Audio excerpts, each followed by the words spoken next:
মই কেইদিনমান আগতে কৈছিলোঁ যে নাৰ্ছিং হোমসমূহত এতিয়া নাৰ্ছিং হোমৰ মালিকে টকা নিদিয়া বুলি ডেড বডি ধৰি ৰাখিব নোৱাৰিব।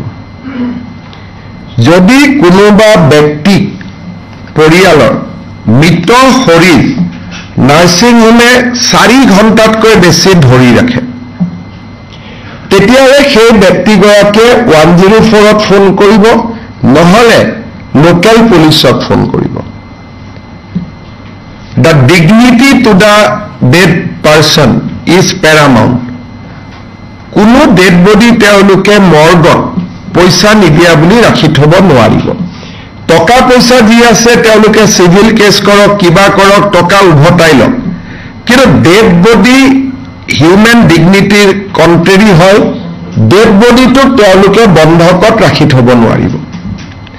ইয়াৰ কাৰণে আমাৰ কেবিনেট মেমৰেণ্ডাম চহী হৈ যোৱাৰ লগে লগে এইটো তেওঁলোকৰ যিকোনো গাৰ্জেনে যে মোৰ ডেড বডিটো 4 ঘণ্টাৰ ভিতৰত মুকলি কৰি দিয়া নাই বুলি ক'লে, গাৰ্জেনসকলে 104ত ফোন কৰিব পাৰিব বা লোকেল পুলিচ ষ্টেচনত ফোন কৰিব পাৰিব। পুলিচে গৈ ডেড বডিটো লগে লগে ৰিলিজ কৰি দিব।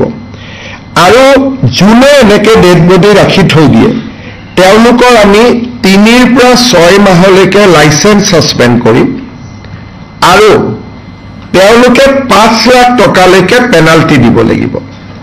আৰু যদি তেওঁলোকে ৰিপিট অফেন্স কৰে তেতিয়া আমি তেওঁলোকৰ নাৰ্ছিং হোম বন্ধ কৰি দিয়াৰ ব্যৱস্থা ল'ম।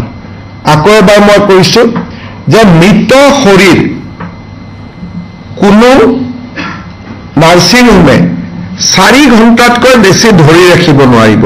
বোলে মোৰ ল'ৰাজন আমেৰিকাত আছে, আহি পোৱা নাই, সেইকাৰণে মই ৰিকুৱেষ্ট কৰিছোঁ নাৰ্ছিং হোমত যে মৰ্গত ডেড বডিটো কিছু দেৰি থৈ দিয়ক, বেলেগ কথা, তেনেকুৱা কেতিয়াবা হয়।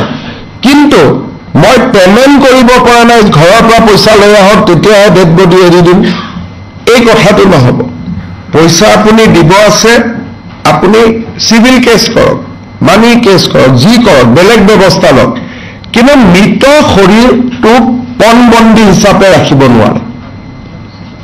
It cannot be a hostage. Dead বডিটোক আপুনি ধৰি ৰাখিব নোৱাৰে। এই অধিকাৰ কোনো নাৰ্ছিং হোমত ভাৰতৰ সংবিধানে বা ভাৰতৰ আইনে দিয়া নাই। সেইকাৰণে যিকোনো ব্যক্তিয়ে 104, এইটো 24/7 হেল্পলাইন থাকিব।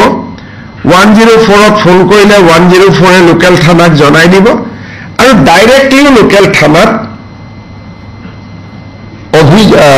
আমি অভিযোগ দিব পাৰিম আৰু থানাই লগে লগে নাৰ্ছিং হোমখনত গৈ ডেড বডিটো মুকলি কৰি দিব। এই গোটেই যিটো আজি আমি কেবিনেটত সিদ্ধান্ত ল'লো, এই সিদ্ধান্তটো 1 আগষ্টৰ পৰা কাৰ্যকৰী হ'ব। কাৰণ অৰ্ডাৰ ওলাব লাগিব, থানাবিলাকক আমি জনাব লাগিব, কিন্তু আজি কেবিনেটে যিটো সিদ্ধান্ত ল'লে it will be implemented from 1st August আৰু ই বহুত দুখীয়া মানুহক সকাহ দিব।